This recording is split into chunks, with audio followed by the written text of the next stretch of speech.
So good morning students, good afternoon students.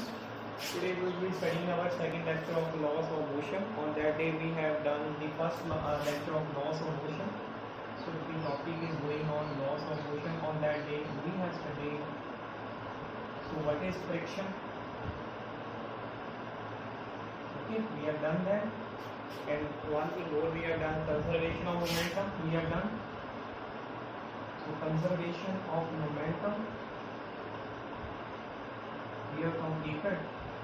Types of friction we have done, and the equilibrium of forces we have done.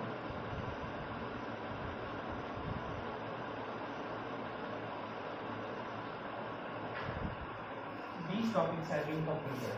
So today we will be using both the Hindi and English in our lecture because concepts are too complicated, but not a complicated. You have to keep everything in mind.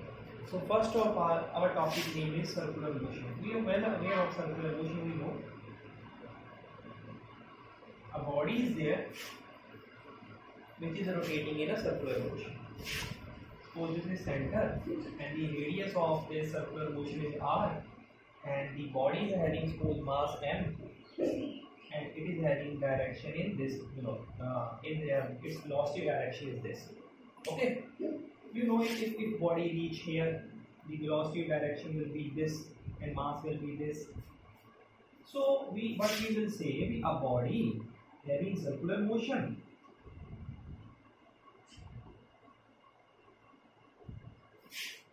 of radius r,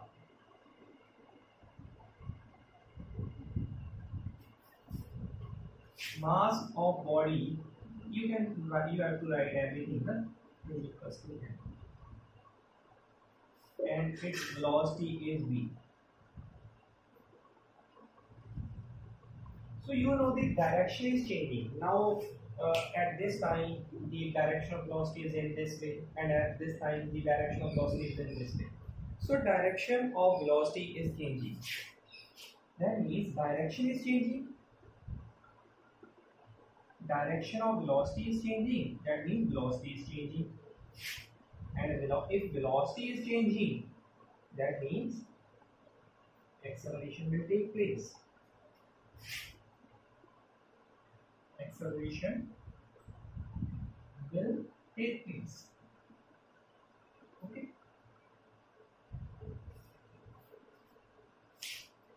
So how this acceleration is taking place? What kind of acceleration is taking place? We know that centripetal acceleration is acting. Centripetal acceleration is acting on the body. This we have already done. Centripetal acceleration, it is acting on the body. And we know that acceleration will only be there if force is there according to Newton's second law. If force is there. If centripetal force is acting on our body, that means a kind of force is acting towards the center, and that force is known as centripetal force. Simple acceleration, simple force. Centripetal acceleration, centripetal force. So we can say, so a centripetal force is acting on the body.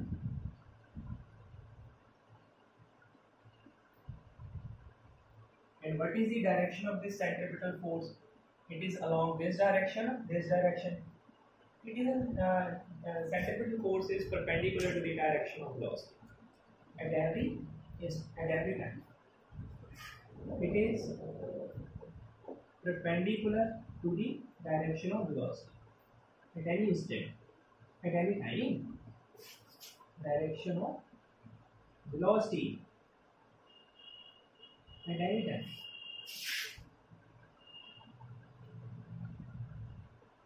So what is the value of this centripetal acceleration?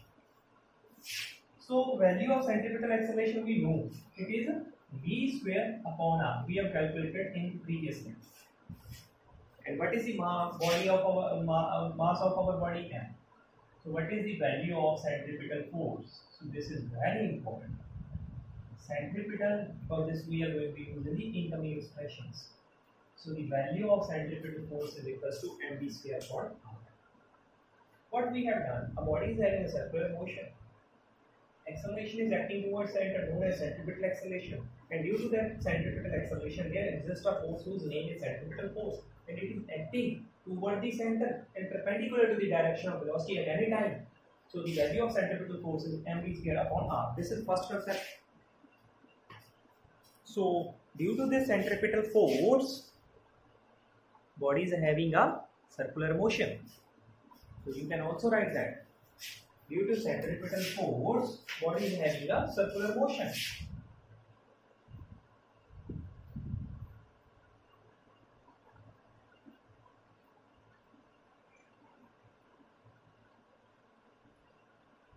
Body is having circular motion. So this is our first concept of fluid. That means we have derived the value of centripetal force. This is our first concept, which we are going to use in the incoming expressions. mv square upon r. Remember this concept. Okay. So take a screenshot, or you can pause the screen to note down these concepts. It's better you can go parallelly with me as I am teaching. You must be on your copy and understand will take place simultaneously. Okay. So next concept we are going to do. So we know centripetal force mv square upon r. Because till now we have only calculated the value of centripetal acceleration, and today we have calculated the value of centripetal acceleration. Okay, this is the concept. Okay.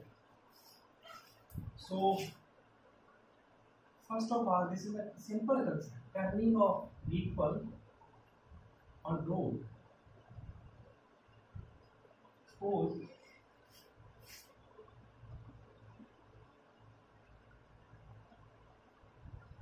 a road is coming, this is road 1 from your home, and you want to go to road 2. Okay, your cycle is coming on road number 1 and you want to go to road number 2. So how cycle will make a turn? That means cycle will have to, this is center, okay, because it will not be there, so you have to smooth like this, because road, this is a, this is road number 1 and this is road number 2. Your cycle is coming on the road number 1. Okay. You are coming in this direction. So cycle is traveling on road number 1. Okay. So at point A, cycle has intact. The cycle that is traveling in a straight line, now this is straight line, it will have a inertia of direction. So it will try to move in this direction only. Every body, we have learned in 9th class, if a body is going on a straight road, it is having an inertia of direction in the straight direction. Okay, we have learned that. So cycle is having inertia of direction, और ये inertia of direction की वजह से cycle उसी direction में जाना पसंद करेगा, उसी डायरेक्शन में, और वहां नहीं गया, ये ऐसे बैठ क्यों हुआ? क्योंकि इस पे कोई ना कोई फोर्स एक्ट कर रही है towards the centre. That's why. Okay. So cycle first is traveling on road number 1. Cycle is having inertia of direction and its target is to go along road 2. So cycle has to make a turn. Here, try to see. So cycle has to make a turn. You know that. But at the same time, the cycle is having a inertia of direction. Okay. So what is the concept? Then what is the concept? He wants to move in this direction, but a force will act along a centripetal force will act along the center. That's why he got bent here. Here, he reaches here. So his velocity is, he will be having the inertia of direction in this way. Okay. In this means he will have, now he want to move in this way, but he will be pulled towards the center by a centripetal force. So at every point, a centripetal force is acting on the cycle. So where this centripetal force come from? You know, this is a this is a handle of a cycle. You know this. This is a handle. One force you will apply in this direction, okay, and one in this direction and one in this direction. You will apply one force in this direction and one force in this direction on the handle of a cycle, like this. One in the downward direction, one in the upward. But this is not making a circular turn. Okay, this handle is connected to a wheel. Okay, wheel of a cycle, and wheel is connected to a rod. That means surface of wheel has a connection with surface of rod.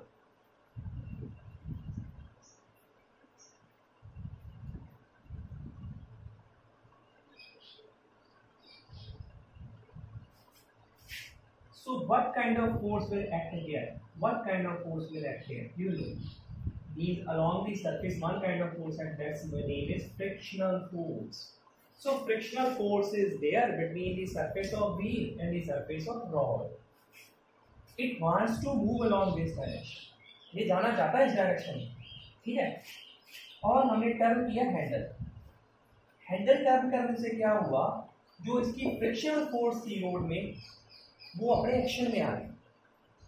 जब हमने handle को turn किया तो जो tyre के surface और road के surface में फ्रिक्शनल फोर्स थी वो अपने एक्शन में आ गई और उसने साइकिल को बेंडिंग करवाने में मदद की. आपको के कैसे? मान लो यहाँ पे बर्फ होती सारी और हम ऐसे ही बेंडिंग करते तो क्या बेंडिंग होना था? हमने वहीं पे स्लिप हो जाना, जैसे बारिशों के टाइम पे होगा स्लिप हो जाए. तो क्यों स्लिप हो रहा है? हैंडल तो तब भी घुमाया. बेंडिंग तो अगर हैंडल से होनी थी तो तब भी हो जानी थी अगर बारिश हो रही है. पर अगर आज बारिश हो रही है, जब बर्फ के ऊपर साइकिल चल रहा है, तो हैंडल तो तब भी घुमाया. हैंडल से नहीं होती, फ्रिक्शनल फोर्स से होती है, जो between the surface of wheel और between the surface of rod होती है. हमने कहा था frictional force acts along the surface of two objects. So यहाँ पे क्या हो रहा है?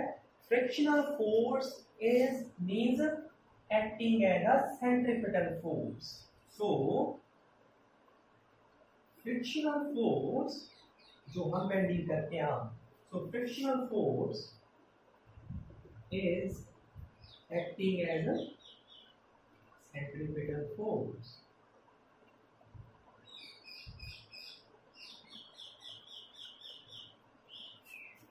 In the case of bending of a cycle, in bending of cycle, you know that अगर फ्रिक्शनल फोर्स नहीं होगी तो वहीं पे स्लिप हो जाएगा.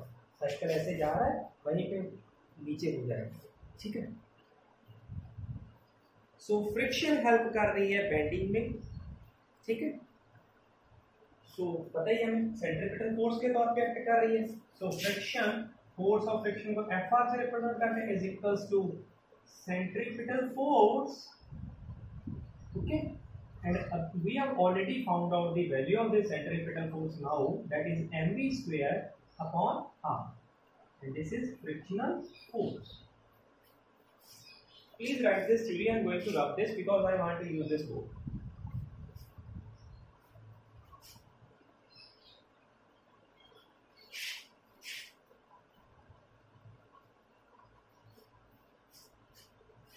Okay. आप लोगों ने you have to write means below. While making the notes ना, you write below. Not write down this side or this side. Your notes will get destroyed. Right, below. Then only a proper understanding will be there. Okay. So like this. So what is the value of frictional force? On that day we have done the frictional force is directly proportional to normal reaction. Okay, and then we eliminate this directly is equals to coefficient of friction into r, and this is the value of friction.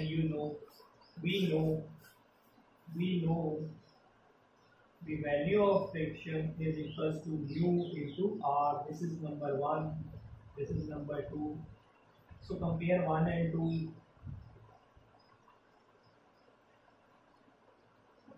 What is this? Mu into r is equals to mv square upon r. Okay, we know what is normal direction. You know, if object is there, na, it is applying. It means its weight is acting downward mg. So Earth will give him a normal direction. So this object is placed on the earth, its weight is acting in the downward direction, but it is not inserted into the earth. ये घुस नहीं रहा है आपके अंदर, क्यों? Normal direction is acting, and the value of normal direction will be directly equals to mg. Okay, जितना mg weight नीचे होगा उतना ही अर्थ, according to Newton's third law, there is action of mg, there will be a reaction of mg. To every action there is equivalent opposite reaction. The value of this rg is m is the mass of this cycle's force. Okay, and g is the acceleration that is acting on the cycle. This is u is equals to m v square upon r. So m will eliminate with m. What remains? Your target is to find the value of v. So I'm going to leave this. Okay, so value of v square is equals to r mu into g into r. So value of v is under root mu g into r. So this is the value of. So what is this? This is the velocity of cycle while bending. Velocity of cycle, ये velocity है cycle की जब वो bend कर रहा है while bending. अगर हम bending के टाइम cycle की bending velocity को increase करना चाहे, हमें क्या increase करना पड़ेगा? वहाँ पे friction अच्छी होनी चाहिए. अब जो रेडियस है वो बड़ा होना चाहिए. अगर रेडियस थोड़ा है तो थोड़ी वेलोसिटी पे बेंड होगा, अगर ज़्यादा है तो ज़्यादा वेलोसिटी पे बेंड होगा. अगर कोफिशिएंट ऑफ फ्रिक्शन अच्छा है, हाई है, तो वेलोसिटी ऑफ बेंडिंग भी हाई होगी. This is the velocity of bending जब फ्रिक्शन एक्ट कर रहा है as a centripetal force. When friction is acting as a centripetal force. This is very important issue. When friction is acting as centripetal force. So question can come. Derive the velocity of bending in a case when friction is acting as a centripetal force. So this can come as an expression in an exam. Derive the velocity of bending when friction is acting as a centripetal force. Take the screenshot of this. We are moving on to the next. So ये हमने एक velocity निकाल दी और cycle की जो bend कर रहा है, इतनी मैक्सिमम वेलोसिटी से वो बेंड होगा. अगर ज़्यादा फ्रिक्शन होगी इस रोड में, अच्छी कोई खराब रोड होगी तो ज़्यादा वेलोसिटी से बेंड कर पाएंगे. ठीक है. So this is the case number 1. जब friction is acting as a centripetal force. पर साइंस ने मीन्स और एडवांसमेंट कर लिया. हम यहाँ तक नहीं स्टॉप हो गए, हम और भी कुछ हो चुका है, आपको बताता हूँ.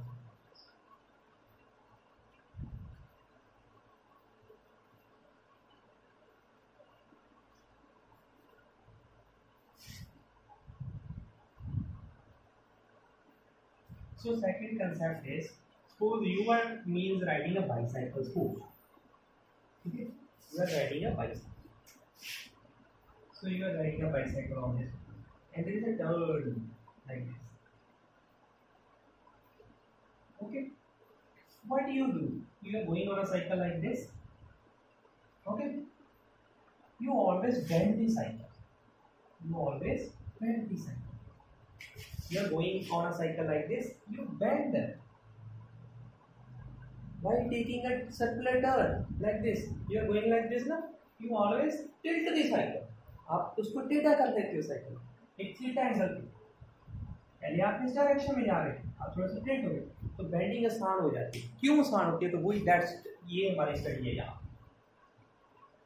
Bending of cycle. while bending, while taking circular turn,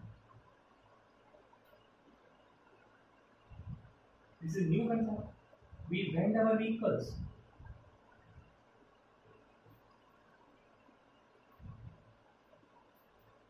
Why? We always bend our. Suppose this is our cycle. Okay. the center. This is represented, and this is the center of mass of a cycle. So what is the center of mass? You know what is scale? 1, 2, 3, 4, 5 up to 10 centimeter. So where is center of mass like? अब देखो ये this is a marker. आप इसको यहाँ से पकड़ो, center of mass है यहाँ. It can means stand कर दो यहाँ, stand हो गया क्योंकि इसका center of mass यहाँ है. Center of mass एक point होता है जहाँ पे सारा mass इकट्ठा हुआ होता है उस body में. पर ये center of mass नहीं है. अगर मैं यहाँ इसको रोकने की कोशिश करूँगा, it will fall down. तो सेंटर ऑफ मास तकरीबन यहाँ होता है बीच में, जो रिजिड बॉडी होती है. आपको बताऊंगा रिजिड बॉडी आगे जाके होती है. It's not confirm. So this is cycle. Cycle का वो सेंटर ऑफ मास यहाँ है बीच में. तो वेट इज एक्टिंग डाउनवर्ड ना, mg. Okay, next. सपोज एक ऑब्जेक्ट है, उसका वेट ऐसे नीचे काम कर रहा है. नीचे करेंगे तो सेंटर ऑफ मास ही है. सेंटर ऑफ मास कुछ नहीं, एक पॉइंट होता है बॉडी का जहां उसका सारा मास क्या होता है कंसंट्रेट. आप कहोगे यहाँ पे मार्कर रुक गया है, पर इसी मार्क को यहाँ पे रोक के रखा, नहीं रुकेगा, नीचे गिरेगा. यहाँ पे रोक के रखा, नहीं गिरेगा, क्योंकि ये सेंटर ऑफ मास है. ये कार का भी ऐसे ही होता है. दोनों व्हील होते हैं जो कार के, उसके पीछे होता है. या यहाँ लगा दो, यहाँ पे सेंटर ऑफ.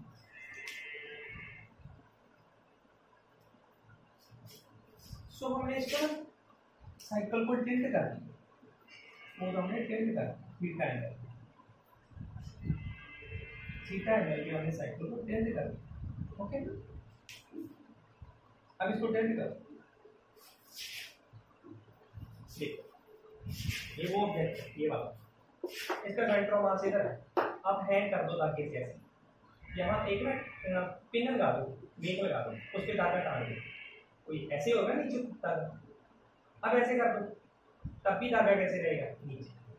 अगर मैं इसको टिल्ट कर देता हूँ, थोड़ा सा ऐसे उठा देता हूँ ऐसे, तब भी ये कहाँ रहेगा.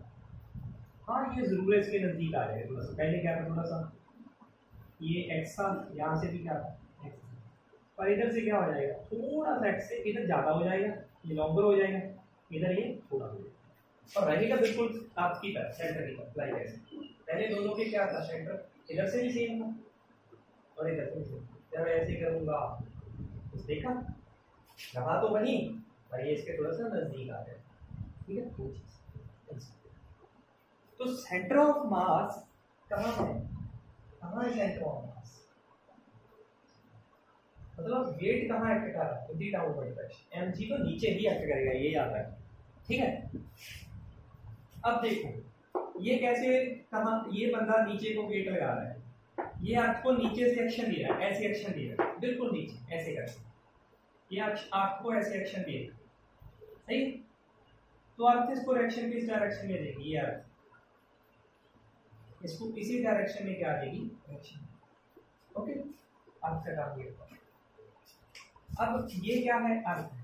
हाँ, पहले तो ये ऐसे फोर्स ऊपर खड़ा था, अब ये टेढ़ा हो गया. अब ये फोर्स ऐसे लगा रहा, ऐसे नीचे इस तरफ, एक्शन इस तरफ होगा, तो इसको रिएक्शन भी किस तरफ मिलेगा, इस तरफ ही मिलेगा. सो साइकिल की जो रिएक्शन होगा वो कहाँ होगा, ये. मान लो साइकिल हमारा थीटा डिग्री पे टिल्ट हो गया है और वो दबाव ऐसे लगा रहा है धरती ऊपर ऐसे, तो धरती उसको उसी डायरेक्शन में दबाव लगाएगी, इक्वल एंड ऑपोजिट फोर्स लगाएगी, न्यूटन के दाब के ऊपर. ठीक है, पर एमजी नीचे भी एक्ट करेगा. सो अभी देखते हैं हम, इसको थोड़ा सा लिख लें. Route 1, this is route 2. ठीक है, तो हम लिखते हैं थोड़ा सा, ये cycle moving on route 1,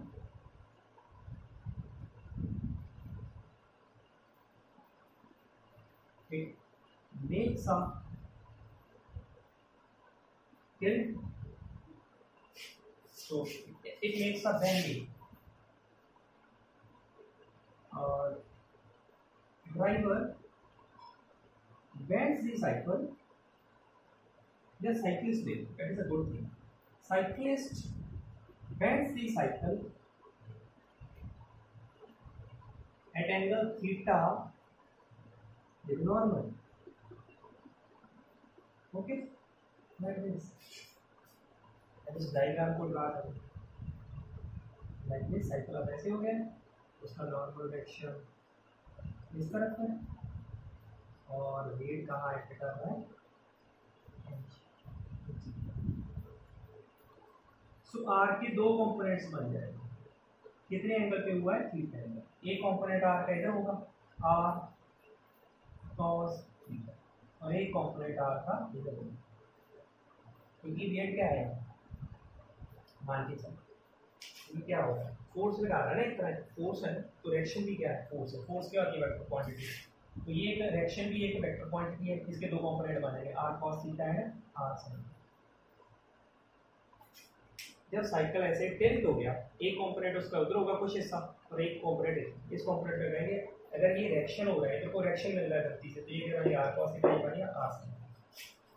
so reaction of cycle will have two components. कौन कौन से देखो? r cos theta and r sin theta. Just look at carefully कि r cos theta को बैलेंस कौन कर रहा है? mg. जितना r cos theta r cos theta के मान ऊपर को 50 है, ये नीचे को 50 है. r cos theta will be balanced by mg. So r cos theta ये तो खत्म ही हो गया, बैलेंस हो गया, इक्वल एंड ऑपोजिट हो गया, will be balanced bye h. आप कहोगे बैलेंस क्यों हो रहा है? तो बैलेंस इसलिए हो रहा है, देखो ये रिएक्शन है ना, धरती का कुछ रिएक्शन ऊपर को है कुछ इधर को. धरती रिएक्ट कर रही है इधर को ऊपर इधर. अगर मान लो ये बराबर ना होती, ये ज्यादा होता तो साइकिल ने तो ऊपर ही उड़ जाना था, बराबर है ना ऊपर उड़ा. अगर ये ज्यादा होता धस जाना था नीचे, वो भी नहीं हुआ ना. साइकिल बीच में धसा ना ऊपर उड़ा, तो इसका मतलब ये बराबर है. r cos theta will be balanced bye mg.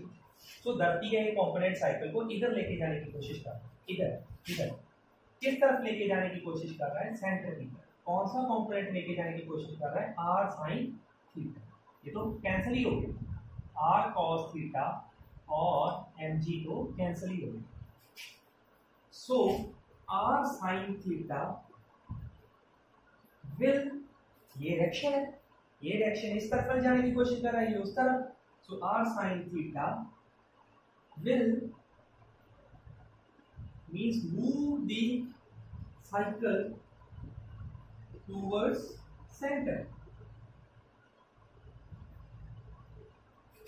That means it is acting as a centripetal force. तो सेंट्रीपिटल फोर्स का काम कौन कर रहा है यहाँ पे? r sin theta. So you can write that r sin theta is acting as centripetal force. यदि हमने देखा फ्रिक्शन काम करेगी. अब कौन कर रहा है? जब हम बेंड करते हैं तो एक थीटा, जब थीटा डिग्री पे बेंड करते हैं ना, तो हम किसको क्रिएट कर देते हैं? एक ऐसे r sin theta को जन्म दे देते हैं. और वो r sin theta जो जन्म देते हैं, जिसको हम वही हमें किसकी तरफ पुल करवा रहा है? सेंटर की तरफ. मतलब सेंट्रीपिटल फोर्स के तौर पे कौन एक्ट कर रहा है? r sin theta. इसलिए जो मोटरसाइकिल रेस आपने देखी होगी तो वो तो मोटरसाइकिल को बिल्कुल नीचे ही लगा देते हैं अपने पैरों से. क्यों? क्योंकि वो r sin थीटा क्रिएट कर रहे होते हैं. जब r sin थीटा क्रिएट होगा ना, तो हमारा जो ऑब्जेक्ट ऐसे चल रहा है तो वो सर्कुलर टर्न हो जाएगी ऐसे. ध्यान से देखना मोटरसाइकिल रेस, जब वो टर्न कर रहे होंगे ना, जब बेंडिंग आ गई या सर्कुलर टर्न आ गई, तो वहां पे अपने बॉडी को बिल्कुल नीचे लगा देते हैं. ये टिल्ट कर देते हैं. टिल्ट करके क्या कर रहे हैं? They are creating r sin theta. उनको पता है r sin थीटा किसका काम कर रहा है? Centripetal force. और उनकी बेंडिंग हो जानी है r sin थीटा. ठीक है. So r sin theta is acting as centripetal force. So r sin theta is equals to centripetal force. Centripetal force की वैल्यू नहीं पता है, वो लिख करो.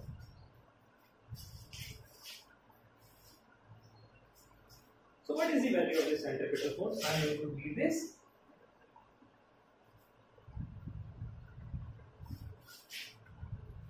So r sin theta is equals to mv square upon r. Okay, like this. And you know that the r cos theta is equals to, this is 1 और are जो cos theta है वो बिल्कुल किसके इक्वल है, mg के equal है। This is 2, okay, this is this.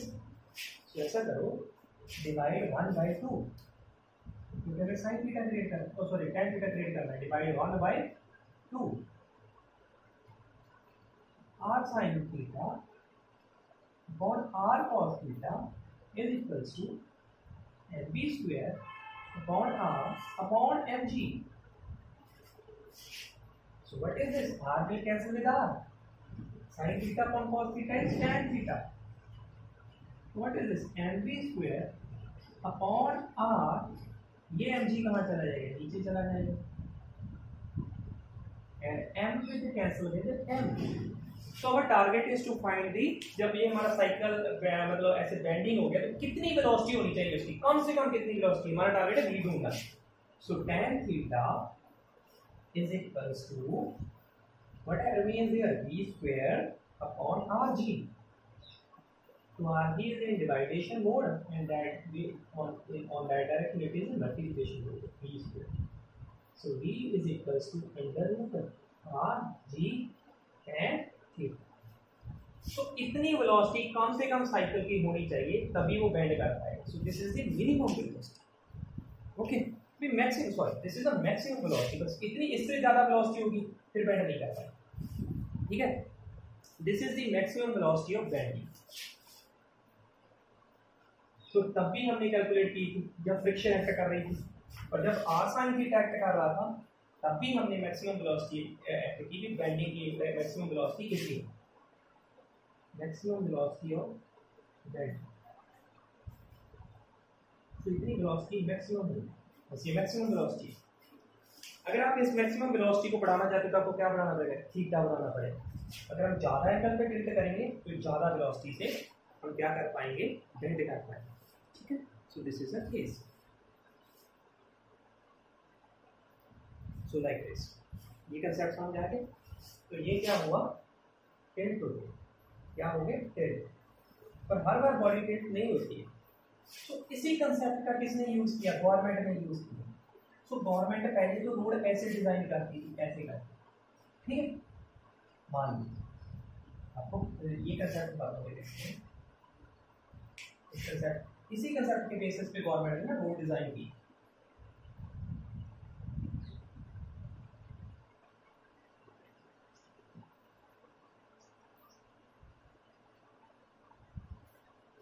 मान लो जहाँ पे बेंडिंग आती थी लाइक दिस, तो गवर्नमेंट ने पहले रोड ऐसे बना दी, ठीक है।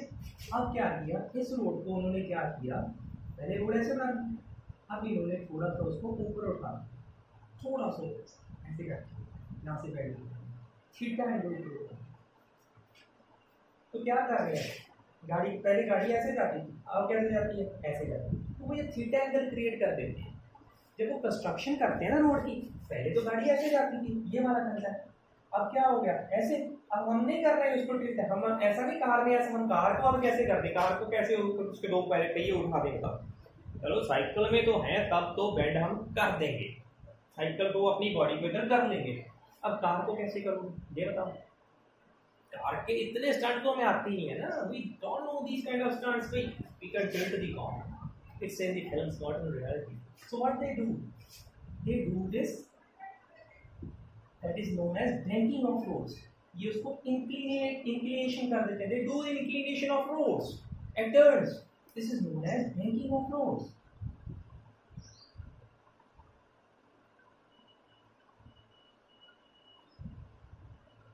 तो अब कार क्या है, पहले ऐसे जा रही थी यहाँ पे, अब यहाँ पे जाएगी तो कार कैसे, थीटा एंगल टिल्ट हो गया, यहाँ पे तो सिंपल ऐसे जा रही थी कार। अब कार यहाँ पे पहले तो ऐसे जानी थी इसके अकॉर्डिंग, और अब ये ऐसे जाएगी theta degree. So what they are creating R sine theta, और आर साइन थीटा ने क्या करना है, सेंट्रीपिटल फोर्स प्रोवाइड करनी है। तो कार ने खुद ब खुद किसकी तरफ जाना है, सेंटर की तरफ मूव होना है, और सर्कुलर टर्न इजी हो जानी है। क्योंकि अगर वो इस सर्कुलर पाथ में मूव करेगी, इस सर्कुलर पाथ में हमारी car, then only car can make a circular turn, otherwise not। So what they are doing means, जैसे ये रोड ऐसे होती है पहले, इसको ऊपर उठा देते हैं थोड़ा सा, कितना ऊपर उठा देते हैं, थीटा, एक पोर्शन को ऊपर उठा देते हैं जहाँ बेंडिंग होनी है थीटा। तो उससे what they are why they are doing the banking of roads, they are creating r sin theta. This r sin theta it will provide the what it will provide centripetal force. So next topic is banking of roads. So इसको मैं English में थोड़ा सा I have right. So roads are raised at some angle theta, and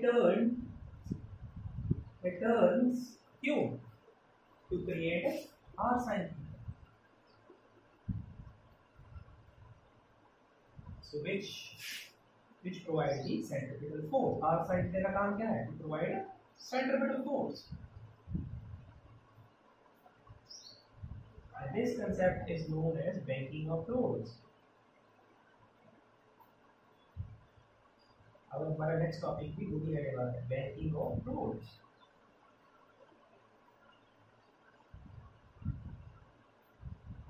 This concept is known as banking of roads. तो ये आप देखना कहीं भी आप अगर जा रहे हैं तो रोड जैसे जा रहे हैं जहाँ से बेंडिंग हो रही है तो ऊपर उठा देंगे ऐसे. मान लो रोड आपकी ऐसे जा रही है सिंपल सी, जहाँ से बेंडिंग हो रही है ऐसे उठा देंगे ऐसे, यहाँ से फिर ऐसे कर रहे हैं, सीधे जा रहे हैं थोड़ी सी उठाते जाएंगे फिर वो सीधी कर देंगे क्योंकि अब तो बॉडी ने सीधा जाना. ठीक है, this is the concept. So I'm going to treat this. ये concept होगा why we take circular turn when we bend our vehicles. तो हमने calculate की maximum velocity in case of friction when friction is acting as a centripetal force. We have calculated maximum velocity when sin theta is acting as a centripetal force. You are well aware of the concept. I have given you some basic explanation of center of mass. So this is center of mass. It is a point where whole mass of the body is concentrated. So next concept is banking of roads. So you know what is the advantage of banking of roads? They are creating R sin theta, which is acting as a centripetal force. Okay, like this. So this car, suppose it is standing on a plane road. Okay, its center of mass is here. And weight will act in the downward direction. Weight of car. You will say that I know half weight is acting here by this tire in the downward direction, and half weight here. Half weight of car is here, half weight of car is here, and it is at equal distance. If it is at x na, this is also at x. आधा car का wait इधर action दे रहा होगा इधर. ठीक है. तो जो रिएक्शन होगा फिर वो कहाँ होगा? इधर होगा, ग्राउंड पे होगा, W/2 ऊपर को. सो इस टायर पे होगा W/2. और अगर जब हम इन दोनों का नेट निकालेंगे तो वो यहीं आने वाला. जैसे इन दोनों वेट का नेट यहाँ पे होता है तो ऐसे. ठीक है. तो होता क्या है, जब हम वॉशिंग के लिए कार लेके जाती हैं तो कहाँ से उठाते हैं कार को? हमारे यहाँ से उठाते हैं, क्योंकि सारा वेट कहाँ कंसंट्रेटेड होता है कार का. ताकि वो मशीन को यहाँ से लेकर ऊपर उठाते तब तो कार नीचे गिर जाएगी. यहाँ से तो कार को बिल्कुल बीच में से पिक कर देते हैं, क्योंकि वही उसका सारा वेट क्या होता है? कंसंट्रेटेड होता है. जब वो नीचे को लगा रही होती है तो वो मशीन इसको क्या दे रही होती है? नॉर्मल एक्शन, तभी तो वो ऊपर रहती है. So this is a weight car का कंसेप्ट. पहले इसको जान, ये बेसिक टर्म्स अभी इसमें स्टार्टिंग हो. ठीक है. It is on a plain road. Okay. So I told you, if this is a cycle, okay, this is engine. अगर साइकिल टर्न हो जाता है, टिल्ट हो जाता है, सपोज थीटा एंगल, सपोज ऐसे. ठीक है. तब भी mg किधर रहेगा? नीचे ही रहेगा. तो नॉर्मल डायरेक्शन इधर जाएगा, नॉर्मल डायरेक्शन इधर ही जाएगा, बेंडिंग टिल्ट होगा. और mg तो ऐसे ही काम करता है. That we have studied, we have already studied. यहाँ पे नॉर्मल डायरेक्शन में सीधा होता तो इधर लग रहा था, बस अब नॉर्मल डायरेक्शन कब लग रहा है? थीटा एंगल पे लग रहा है. इस केस अब हम कार को क्या कर रहे हैं? इस रोड पे स्टे करवाएंगे. इस रोड कार मान लो ज़्यादा थीटा एंगल पे इंक्लाइन, मान लो गवर्नमेंट ने इस रोड को थीटा एंगल पर उठा दी. अब सॉरी फोकस कम करते हैं. Too much. My car will step down. Okay, like this. I will increase the width of the road like this. So make this car to stand here. Now like this, the car will be like this. Okay, one tire will be here and one tire will be here. So this weight is like this. अब ये wait इस tyre के नजदीक आ जाएगा, जो overall wait है, जो हमने ऐसे कहा, तो दोनों टायरों से बराबर है। अगर ऐसे करेंगे तो this weight will come near to this point, this tyre. Car के इस टायर पे ज्यादा वेट एक्ट कर रहा होगा अगर car standing position. Okay, like this ना। So where will be the net direction? Here will be net direction. So net direction will be in this direction. अब तो यहाँ थी, अब वो net direction कितने एंगल पे टिल्ट होगी? थीटा पे। अगर ये थीटा पे है तो ये भी किस पे हो जाएगी? थीटा पे। So net direction क्या होगी है? टिल्ट होगी। ठीक है? तो ये याद रखना, net direction ऐसे जाती है। So यहाँ से ज़्यादा वेट है, इस टायर पे ज़्यादा बाहर आ गया कार के पे कम, तो कोई ना कोई वेट तो यहाँ भी होगा, वेट ऑफ आउटर टायर। तो इस पे कोई ना कोई रिएक्शन इधर लगेगा ही लगेगा, रिएक्शन ऑफ आउटर टायर। सो इधर पे कौन सा एक्ट करेगा? वेट ऑफ इनर टायर, यहाँ पे नीचे जा रहा है, तो इस पे भी रिएक्शन लगेगा, रिएक्शन ऑफ इनर टायर। सो ये याद रखने की जरूरत नहीं है, हमें तो बस ये भी याद रखना है कि जो रिएक्शन है ना वो थीटा डिग्री पे इंक्लाइन हो जाएगा। प्लेन रोड पे तो ऐसे था रिएक्शन, अब जब इसको मैं इस पे लेके जाऊंगा ना तो वो थीटा डिग्री पे रिएक्शन लगेगा कार के ऊपर। समझ आ रही है? बस ये कंसेप्ट अपने मन में डाल, ठीक है। जैसे पहले तो रिएक्शन सीधा लग रहा था, जब इस पे लेके जाते हैं तो थीटा। मतलब जब बैंक रोड के ऊपर हम कार को खड़ा करेंगे तो जो रिएक्शन है वो सीधा नहीं लगेगा, थीटा डिग्री इंक्लाइन। जितना यहाँ एंगल होगा उतना ही ऐसे लगेगा। Okay, oh sorry, I've deleted the name of the topic. The topic name is banking of roads.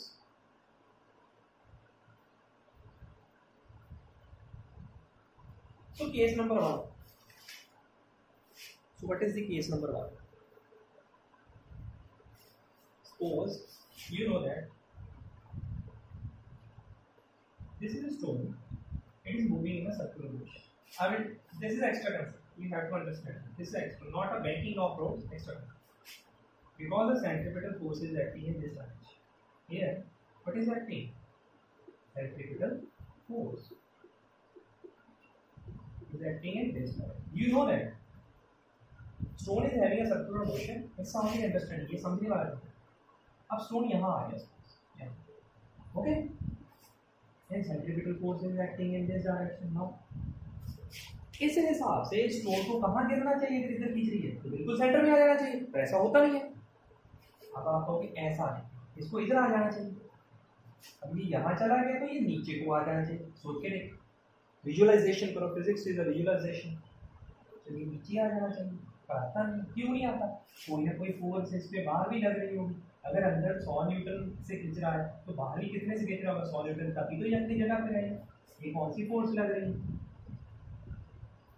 Centripetal force. और इसके बिल्कुल एक ऑपोजिट फोर्स नेचर में लगती है, उसका नाम होता है centrifugal force. So as long as the centripetal force act on an object, equal and opposite force will act on the object at every instant, at every time, that whose name is centripetal force. So centripetal force is balanced by a is always balanced by a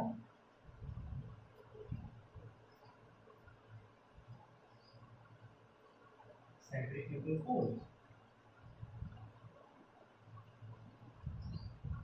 ये वास्तव में होती नहीं है, काल्पनिक force है। It's a fictitious force, fiction है ये जब तक ये जिंदा रहेगी ये रहेगी। Okay, so centripetal forces are always balanced by a centrifugal force. Okay, so इसका एग्जांपल अभी देता हूँ आपको। Suppose car is making a turn, this is a car, its weight is acting in the downward direction. Tire number 1, tire number 2, okay, suppose ये turn ले रही है, तो टर्न ले रही है तो उस पर कौन सी फोर्स एक्ट कर रही है? Centripetal force. फ्रंट है मेरी टर्न होगी। तो मैंने कहा जब सेंट्रीपिटल फोर्स का जन्म हो जाएगा, एक फोर्स और जन्म होगा जिसका नाम होगा सेंट्रीपिटल, और बिल्कुल वो उसके ऑपोजिट काम करेगी। तो सेंट्रीपिटल फोर्स कहाँ एक्ट करेगी? कार पे।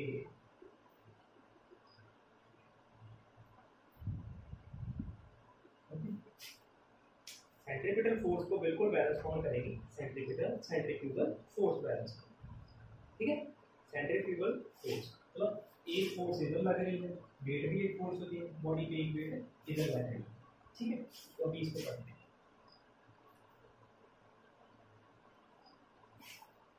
So now we will study some extra concepts before starting banking of force. So this is first extra concept, very important. Centrifugal force का concept हमारे mind में आ गया। तो second concept देखो।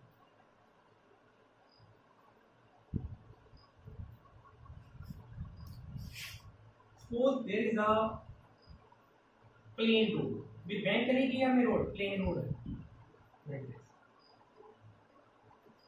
Plain road. There is a plain road. No banking.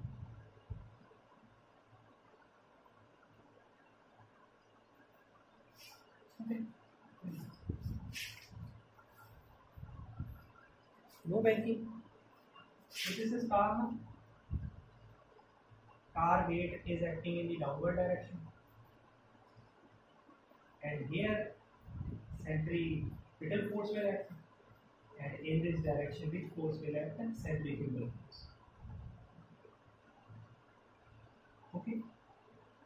So on this center of mass ना, so center of mass of a car is acted by one force। एक इधर को खींचने की कोशिश कर रहा है मास को, और एक मास को इधर लेके जाने की कोशिश कर, mg मास को कार के नीचे लेके जाने की कोशिश कर रहा है, और सेंट्रीफ्यूगल फोर्स कार के मास को उधर लेके जाने की कोशिश कर रहा है। दोनों वेक्टर्स हैं, डायरेक्शन है, देखिए कोई ना कोई रिजल्टेंट तो होगा।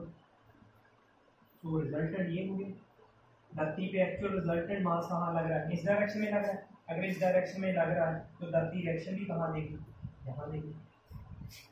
ठीक है, यहाँ पे देगी डायरेक्शन। और ये तो प्लेन रोड है, थीटा एंगल तो है ही। ठीक है, पर रिएक्शन कहाँ हो रहा है? थीटा एंगल तो हो रहा है। तो रिएक्शन कहाँ? तो ये कार का दूसरा टायर, ये पहला टायर। सो रिएक्शन किधर होगा? रिजल्टेंट कहाँ होगा? ये रिजल्टेंट वेट ना, ये समझना ही बस, देखना देखिए रिजल्टेंट वेट है। सो रिजल्टेंट वेट कौन से टायर पे काम कर रहा है? टायर नंबर 2 पे। सारा बार किस पे आ गया? टायर नंबर 2 पे। ठीक है, और रिएक्शन इधर हो रहा है। ठीक है, ये रिएक्शन सारा कार का वेट कहाँ आ गया है? जब वो टर्निंग कर रही है कहाँ आ गया है? टायर नंबर 2 पे आ गया है। तो टायर नंबर 2 का क्या होने वाला है? वो ज़्यादा घसेगा, वियर एंड टियर होगा। Means wear and tear of tyre number 2 will take place. या तो टायर फट जाएगा, इतना वेट आ गया, जहाँ पर रोड वहां से फट जाएगी। Wear and tear of tyre will take place. अगर प्लेन रोड है, अगर प्लेन रोड होती वहां पे तो सारी कारों के टायर खराब होने के चांसेस ज्यादा है जब वो बेंडिंग कर रही है। अगर प्लेन रोड है, बैंकिंग नहीं की अभी, तो दिस इज अ कंसेप्ट। तो इसको सिर्फ अंडरस्टैंडिंग के लिए समझो, ये अंडरस्टैंडिंग है, इसमें कुछ नहीं लिखना। अगर हम बैंकिंग नहीं कर रहे हैं तो रिजल्टेंट वेट टायर नंबर 2 की तरफ काम कर रहा है, क्योंकि प्लेन रोड है। तो सारा वेट कार का कहाँ क्लियर हो रहा है? टायर नंबर 2 पे। तो ज्यादा वियर एंड टायर किसकी होने वाली है? टायर नंबर 2 की होने वाली है। जहाँ तो यहाँ से टायर फट जाएगा, जहाँ जहाँ पे जो रोड है उस पर ज्यादा वेट एक्ट हो गया। रोड के इस पोर्शन में वेट कम एक्ट हो रहा है, इस पोर्शन पे ज्यादा हो रहा है, तो वेट यहाँ से सारी रोड यहाँ से खराब हो जाएगी। सो this is a concept of plain road. Okay, अब आते हैं, हमने रोड बैंक कर दी स्कूल से। अगर बैंक करते हैं, क्या टायर का वियर एंड टियर होगा या नहीं होगा? ये क्वेश्चन आना चाहिए हमारे में। अब बैंकिंग करने का कोई एडवांटेज होना चाहिए कि कारों पे कोई वियर एंड टियर बच रहा है कि नहीं बच रहा है। Suppose now the road is bank, ठीक है, सपोज रोड को हमने बैंक कर दिया theta angle. Now our car, first car was like this, weight is acting in this direction. Okay, जब हम इसको टिल्ट करते हैं, वेट तो वही रहता है, और वेट एक टायर की तरफ ज्यादा होगा। सॉरी, इसको थोड़ा सा टिल्ट करना।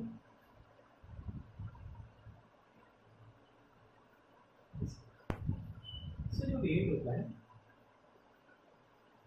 It becomes very near to tyre number this. इसकी पहले ये ग्राफ पर रेस्ट आया फिर रेस्ट आया। सो यही हुआ इस केस में। Okay, a car is making a turn on a bank road. This is tyre number 1 and this is tyre number 2। This is centre of mass. तो सेंटर ऑफ मास से weight कहाँ आ गया? Near to tyre number 1। Weight is equal to mg। Okay, अब bending कर रही है किसकी तरफ? सेंटर की तरफ। ठीक, तो उस पर क्या करेंगे? क्या होगा बताओ, क्या एक्ट होगा उसमें?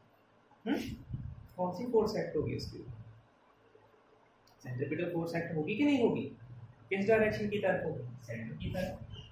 तो ये सेंटर है, सेंटर फोर्स ये ऐसे काट बेंडिंग का थोड़ा सा ये सेट करना, रोड को गा करना, मेरी सेंटर पता लगेगा कहाँ जा रहा है। ठीक, अब इस सर्कल का सेंटर तकरीबन यहाँ। तो ये फोर्स एक्ट कर रही है centripetal force.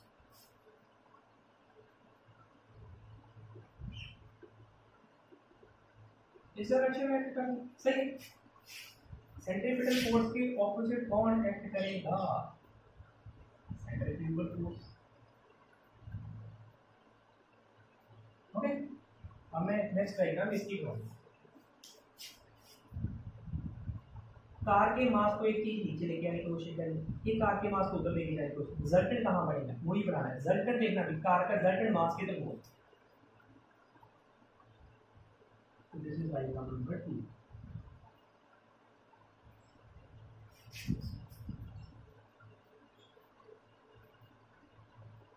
Tire number 1, tire number 2. So weight is acting like this, okay, and like this. This centripetal force is acting like this. इसका रिजल्ट बना तकरीबन रिजल्ट किधर बनेगा?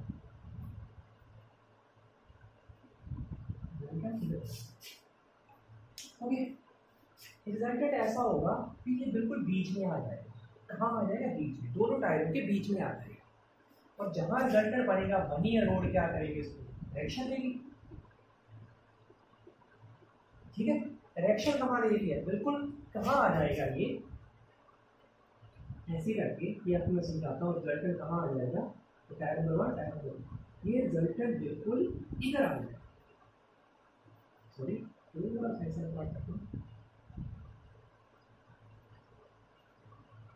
पहले क्या था? ये रिजल्टेंट टायर नंबर 1 की तरफ था। 1 से होके कितना एंगल घूम गया? थीटा एंगल घूम गया। थीटा आने से कहाँ हो गया? बिल्कुल बीच में आ जाएगा।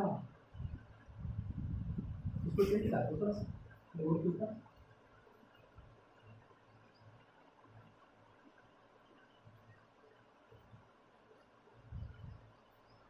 तो ये रिजल्टेंट कहाँ आ जाएगा?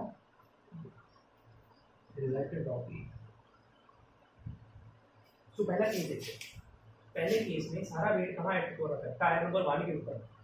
ठीक है, अब क्या आ गई? सेंट्रीफ्यूगल फोर्स आ गई। जब टर्न ले रहा है, टर्न ले रहा है तो ये कार के मास को नीचे खींचने की कोशिश कर, कार के वेट को नीचे, और ये वाला फोर्स कार के वेट को इधर लेके जाने की कोशिश कर। दोनों का एक रिजल्टेंट बनेगा। दोनों का रिजल्टेंट यही बनेगा। सो रिजल्टेंट बन गया यहाँ।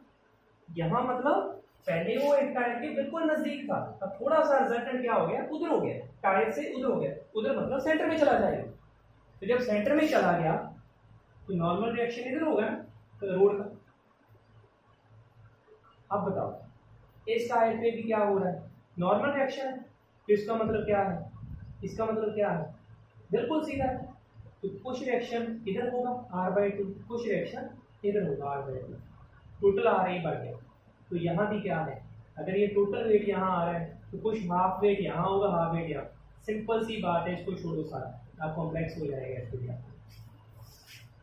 अब ये देखो, सारा वेट कहाँ हो गया? सेंटर में चला गया। फिर से कहाँ चला गया? सेंटर में। क्यों? क्या? क्योंकि बैंकिंग हुई थी रोड। अब क्या है? इक्वल वेट टायर नंबर 2 पे नीचे आ रहा है, इक्वल नंबर टायर नंबर 1 से नीचे आ रहा है। रिजल्टेंट बिल्कुल कहाँ आ गया? बीच में आ गया। बीच में तभी आएगा अगर यहाँ हाफ वेट एक्ट हो रहा हो, अगर यहाँ हाफ वेट एक्ट, तभी बीच में आता है। अगर यहाँ हाफ है, हाफ वेट नीचे यहाँ लग रहा है, हाफ वेट नीचे, तो टोटल बीच में कितना लगता होता है, डबल लगता होता है, ये हम पढ़ सकते हैं। ठीक है, सो देखो बैंकिंग करने का फायदा क्या, जब बैंकिंग से टर्न हो रहा है तो वैसे तो क्या है, एक टायर की तरफ है ना हमारा सारा जो वेट है, एक तरफ की तरफ, पर वो सेंट्रीफ्यूगल फोर्स ने क्या कर दिया, इस चीज को रिजल्टेंट वेट को कहाँ ले गई, वो बिल्कुल बीच में ले गई, ऐसे कर उसने उसको खींचा, इस चीज को थोड़ा सा वेट को, रिजल्टेंट वेट कहाँ बन गया, दोनों टायरों के बीच में बन गया। ये क्यों हुआ, क्योंकि हमने बैंकिंग ऑफ रोड्स कर दी।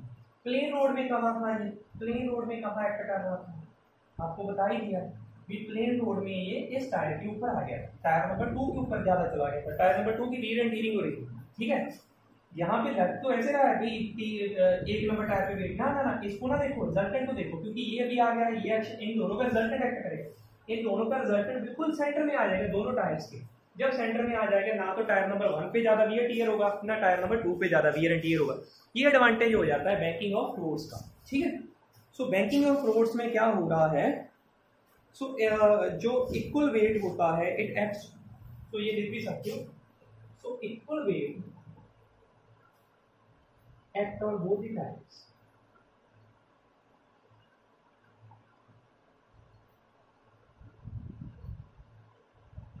ठीक है, so no wear and tear, so due to banking of roads,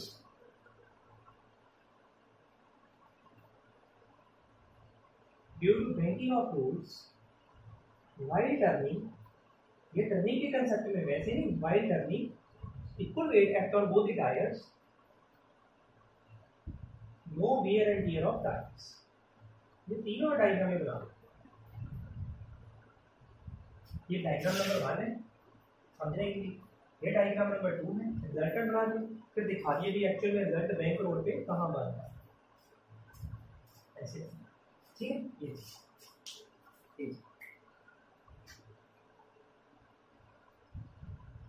पहले वाले केस में जो हमने प्लेन रोड देखी, सारा वेट कहाँ एक्ट हो रहा था, दूसरे टायर, तो उसकी वेट भी ज्यादा है।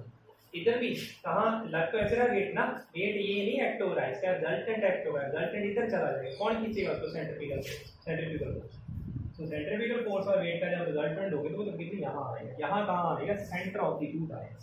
अब ये रिजल्टेंट थोड़ा सा इधर है, जब उधर खींच लिया थोड़ा सा तो कहाँ चला जाएगा, सेंटर में चला जाएगा। ऐसे देखो, ये यहाँ है ना बिल्कुल एक नंबर टायर के पास, जब उधर खींच गया थोड़ा सा, उधर खींच गया तो ये बिल्कुल सेंटर में आ गया, तो वियर एंड टियर नहीं हो पाए।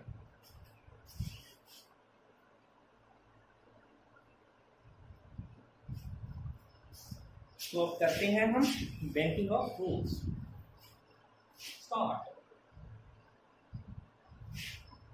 सो बैंकिंग ऑफ रोड्स में दोनों कंसेप्ट यूज होते हैं। ठीक है, they use the concept of friction to make the turn, और टिल्टिंग तो उन्होंने कर ही दी है, थीटा एंगल, थीटा एंगल मैंने आपको पहले ही बताया था, ये जब बैंकिंग करती है, this banking will provide the R sine theta, R sine theta तो मिलेगा मेरे। रोड पे क्या होगा, कोएफिशिएंट ऑफ फ्रिक्शन भी होगा, सो फ्रिक्शनल फोर्स भी एक्ट करेगी, तो फ्रिक्शनल फोर्स भी उसको सेंटर की तरफ लाने की कोशिश करेगी, आर साइन थीटा भी उसको सेंटर की तरफ लाने की कोशिश करेगा, यहाँ पे दोनों आ जाएंगे। ठीक है, पहले केस में तो सिर्फ फ्रिक्शन थी जब साइकिल से टर्न करा रहे थे, दूसरे केस में जब हमने टिल्ट किया तो सिर्फ क्या थी, आर साइन थीटा, पर अब क्या है, आर साइन थीटा भी आएगा और एफ आर। सो ये जो डिजाइनिंग होती है ना रोड्स की, they use both the concept of this R sine theta and frictional force to make a turn. तो ये लिख लो, इन बैंकिंग ऑफ रोड्स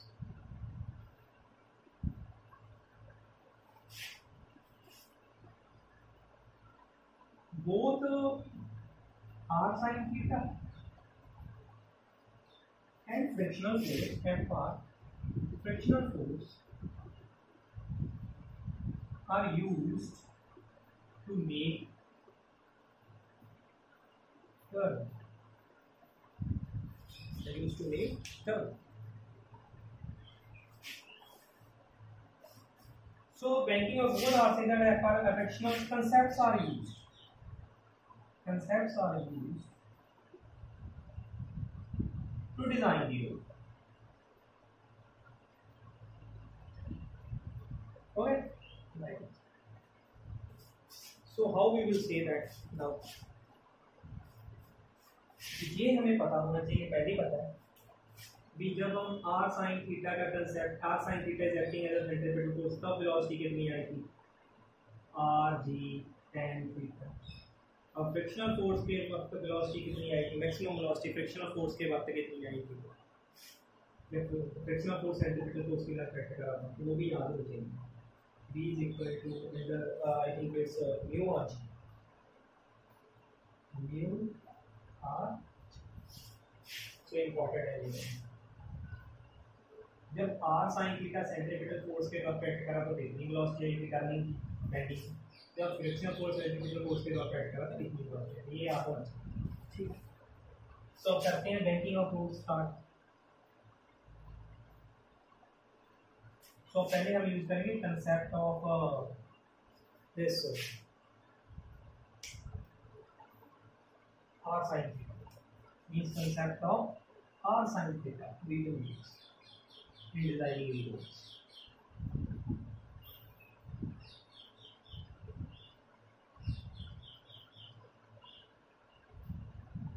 ये जो प्रमाण करते हैं ठीक है। तो ये देखो तो बैंक कर दो उनको सबसे पहले थीटा इक्वल टू, ये भी सकार अब कोड ये एवरीथिंग आपको सॉल्व कर जाएगा क्लियर है।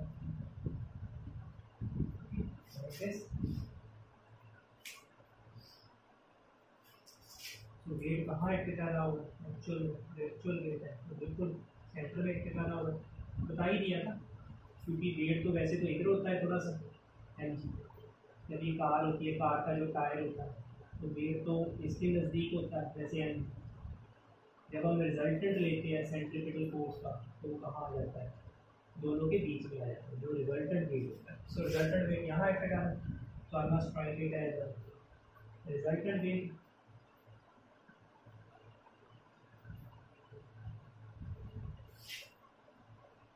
चलो इट्स अ वेट, तो वेट है इसको एक करके लग दिया।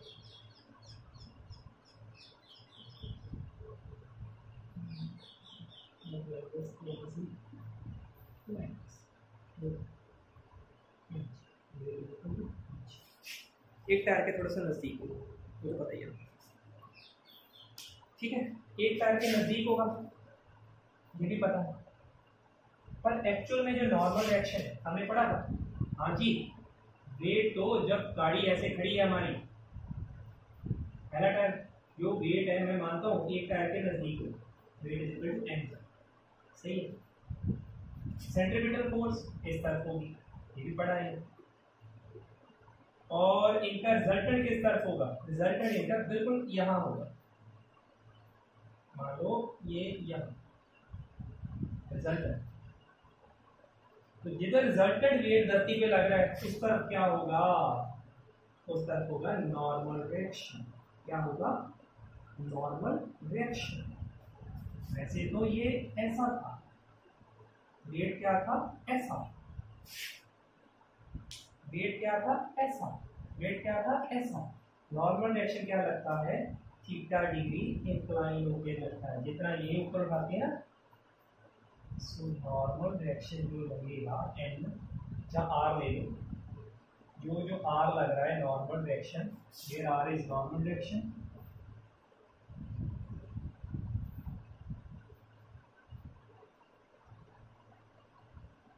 Acting at angle theta with vertical। तो फिर ये कौन सा कॉम्पोनेंट हो जाएगा, ये component. So r cos theta in this case, इस केस में क्या है, r cos थीटा को बैलेंस कौन करेगा, will be balanced bye mg, और ये हो गया, और एक कॉम्पोनेंट इधर होगा, और एक कौन सा होगा, r sin थीटा। तो r sin थीटा क्या प्रोवाइड कर रहा है, centripetal force. So r sin theta will providing a centripetal force to make a curve. So r sin theta is providing centripetal force to make a circular turn. To make a circular turn. Nice. So you define this case number 1. So ये r sin theta का concept design कैसे use करते हैं banking approach में हमने सारा लिख दिया. So केस नंबर 2 करेंगे, वो यूज कर रहे हैं फ्रिक्शन का कंसेप्ट.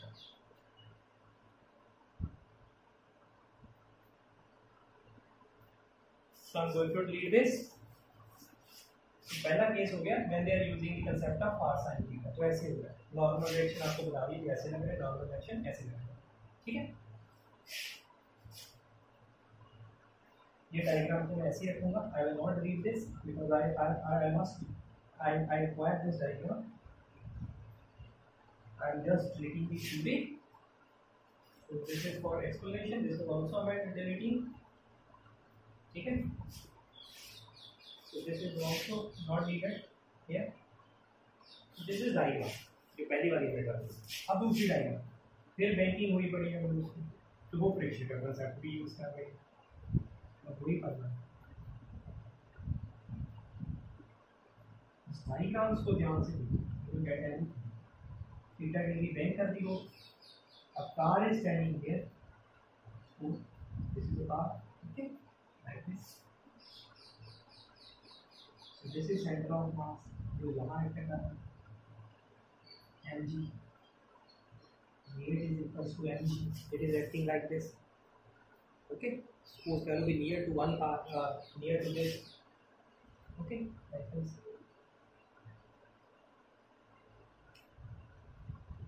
फ्रिक्शन कहाँ काम कर रही है? along the surface. फ्रिक्शन कहाँ एक्ट करेगी? along the surface. Friction act along the surface. so friction कहाँ काम कर रही है? यहाँ along the surface. Okay, so friction इधर को काम कर रहा है. केस नंबर 2 ले गया. How friction is used in banking of fluids? How friction is used to make a turn in banking of fluids? बस वो कंसेप्ट पे देखो, फ्रिक्शन कहाँ लगती है? along the surface. बिल्कुल नीचे लगा, ऐसे लगेगी. टायर और रोड के बीच में तो इधर लगेगी, यहाँ ना लगा लेना ऊपर. ठीक है, अब एक पैरेलल लाइन ड्रा करो. ठीक है, ये देखो, ये क्या है? नीचे वाली लाइन. ये क्या है? थीटा. थीटा. तो फ्रिक्शन इधर काम कर रही है, एक पैरेलल लाइन ड्रा कर रही है. तो ये एंगल थीटा, तो ये भी कितना हो जाएगा? थीटा. तो ये भी एंगल कितना हो गया? थीटा. फ्रिक्शन का कुछ हिस्सा इधर आ जाएगा और कुछ हिस्सा इधर आ जाएगा. तो ये फ्रिक्शन का कौन सा कंपोनेंट होगा? Cos theta. और एक फ्रिक्शन का कंपोनेंट नीचे की तरफ एक्ट करेगा जो होगा एफ आर साइन थीटा. ध्यान से देखिए. सो एक कंपोनेंट फ्रिक्शन का इधर काम कर रहा होगा, उसका नाम होगा एफ आर कॉस थीटा. और एक बिल्कुल नीचे काम कर रहा होगा, उसको भूल जाओ, उसका नाम होगा एफ आर साइन थीटा. क्योंकि हमने सिर्फ फ्रिक्शन का ही केस लिया. अगर ये थीटा है तो ठीक है. सो ये इसको डायग्राम नंबर 2 होगी. So friction is along this. एक component friction का इधर होगा, एक component इधर होगा. ठीक है, like this. तो ये किसकी तरफ काम कर रहा है? It is acting along the center. So हम लिख देते हैं. So FR cos theta is acting along center. ये center की तरफ जा रहा है बिल्कुल. So it will पूरा 90 नहीं बनाएंगे, 90 बनाओ. सॉरी, ये 90 बनाओ. ये 90 नहीं बना था पहली diagram. It is r sin theta. So Fr cos theta is acting on center, so it will provide centripetal force. तो ये क्या प्रोवाइड करेगा? Fr sin theta centripetal force provide करेगा, which helps in making the turn.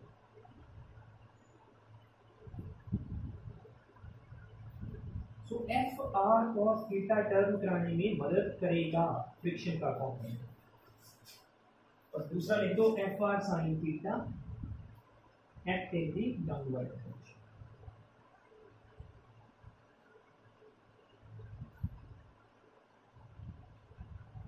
Okay, अब ध्यान से check करो, ऊपर को कौन काम कर रहा है, आर कॉस थीटा, नीचे को कौन काम कर रहा है, एम जी और एफ आर साइन थीटा। मान लो ये क्या है, 100 है, ठीक है, आर कॉस थीटा 100 है ऊपर, और नीचे वाला एम जी है, मान लो आप कहोगे 100 है, नहीं 100 है, ये भी नीचे को ये भी नीचे को, हो सकता है ये 80 हो सकता है ये 20, क्योंकि ये और ये दोनों मिलके किसको बैलेंस कर रहे हैं, आर कॉस थीटा। अगली वर्डिंग हमारी यही आने वाली है, B M G and F R sine theta is balancing the R cos theta, ठीक है।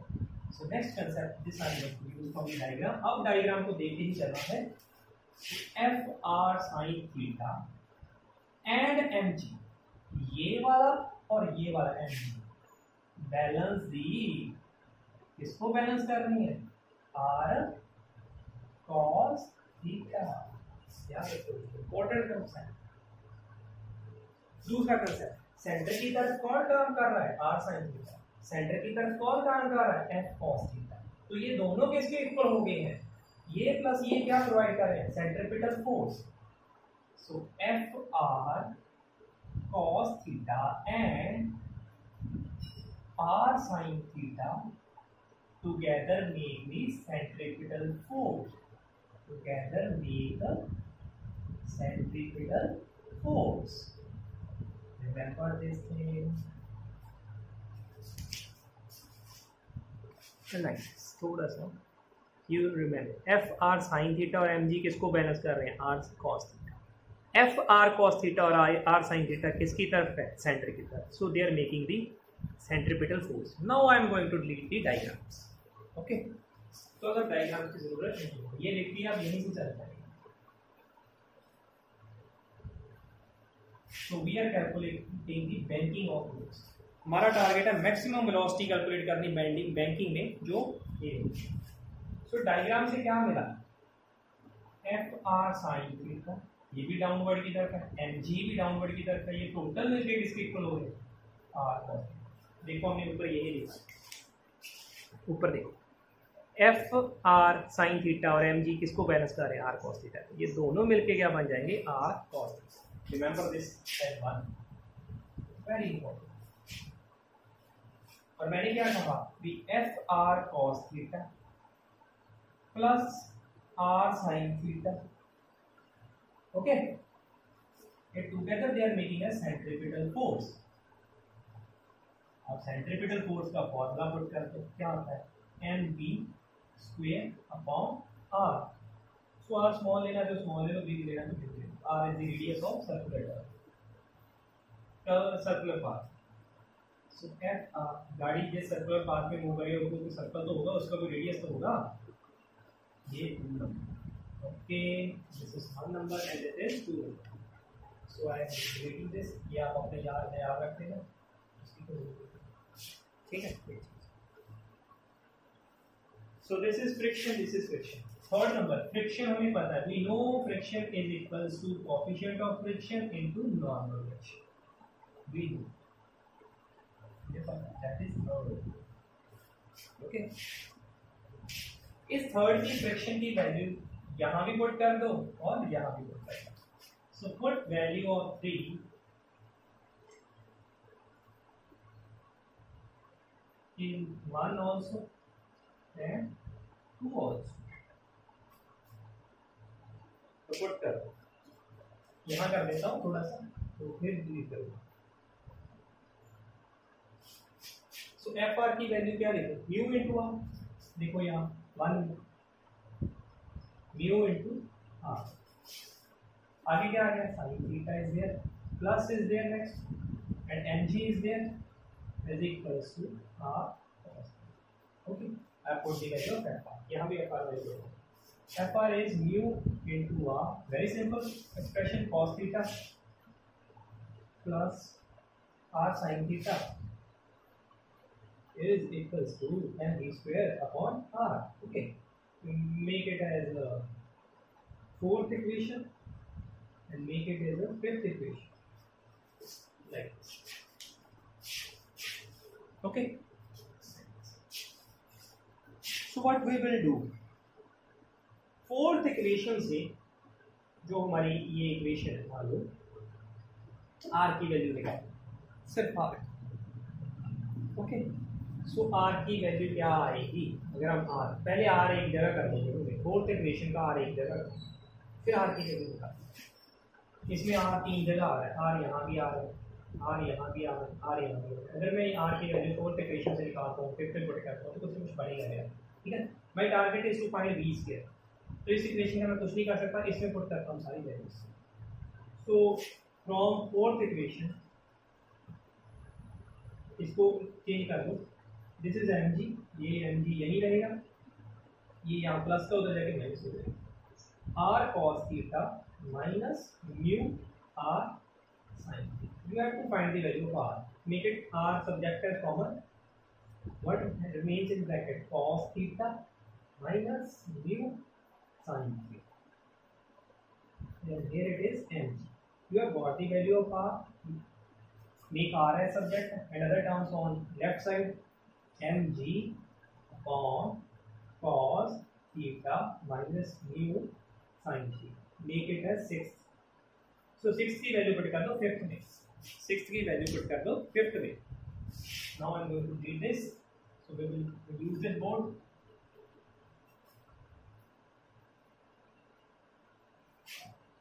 Puts value of 6 in fifth. So what is fifth? Mu is here. Okay.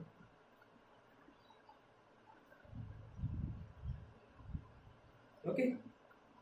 Suppose or take r as common. So take r as common. So r is there like this. R common निकालो. What remains in the fifth? Mu cos theta plus sin theta is equals to mv square upon r. Okay, like this.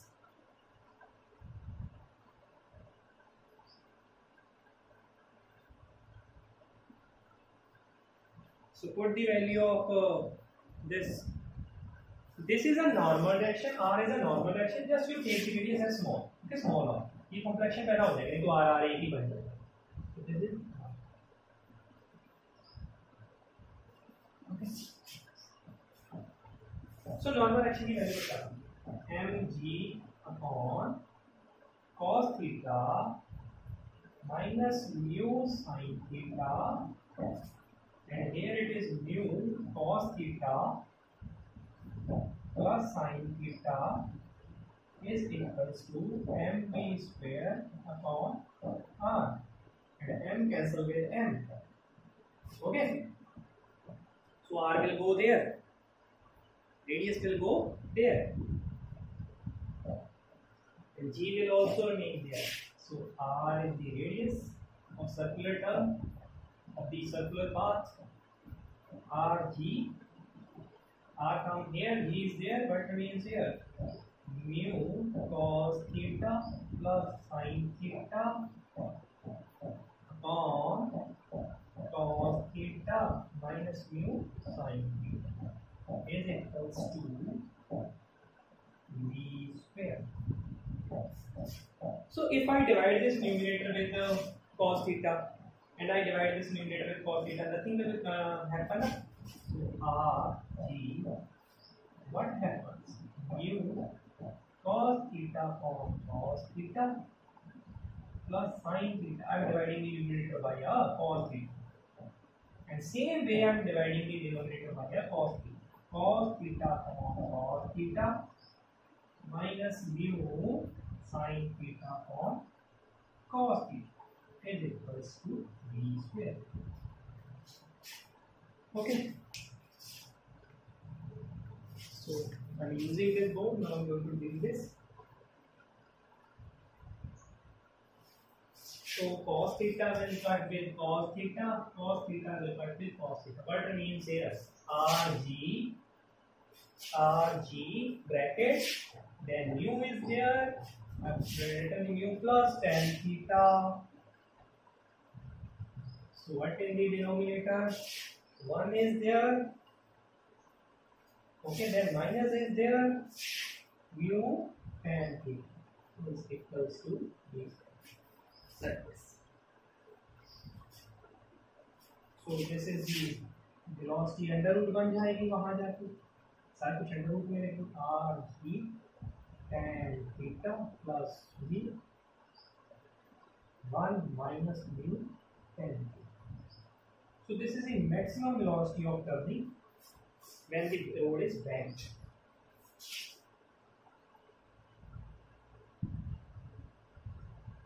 Maximum velocity of turning when road is banked.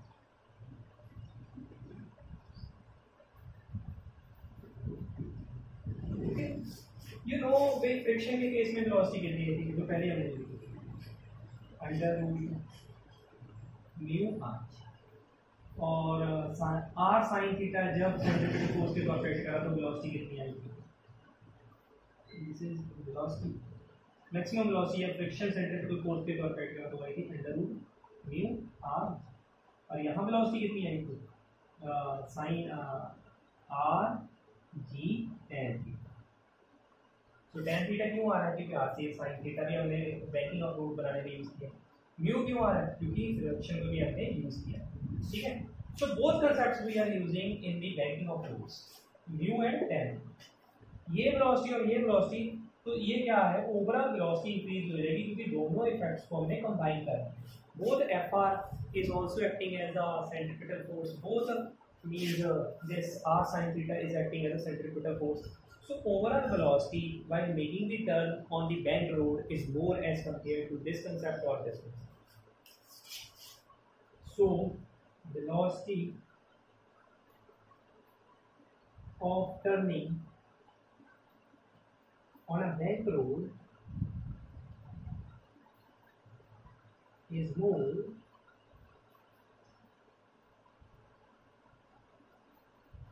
and both concepts of friction and r sin theta are used in designing the road. So lecture is too long. Now I have to stop this. So this topic is over. Okay. So we have found out all type of these concepts, very important concepts. पूरा दिमाग मांगते हैं. So try to listen these things again and again. जहाँ आपको समझ नहीं आ रहा back करके फिर सुनो, फिर बैक करके सुनो, then आपको अच्छा समझ आएगा. ये एक बार मैंने को समझ नहीं पीछे करो वीडियो फिर देखो, then you are going to get the point. This is a funda I always use. Okay, this is the concept. So banking of road is done today. So only one small topic of this unit is left, then this unit will be over. Very small topic of this unit is left. The topic name is tension. That I will do in the next lecture of this, and fifth unit will be over. So this is the concept of fifth unit. Banking of roads we have done. Hope you enjoyed today's lecture. Thank you. Have a nice day. Homework I will send you.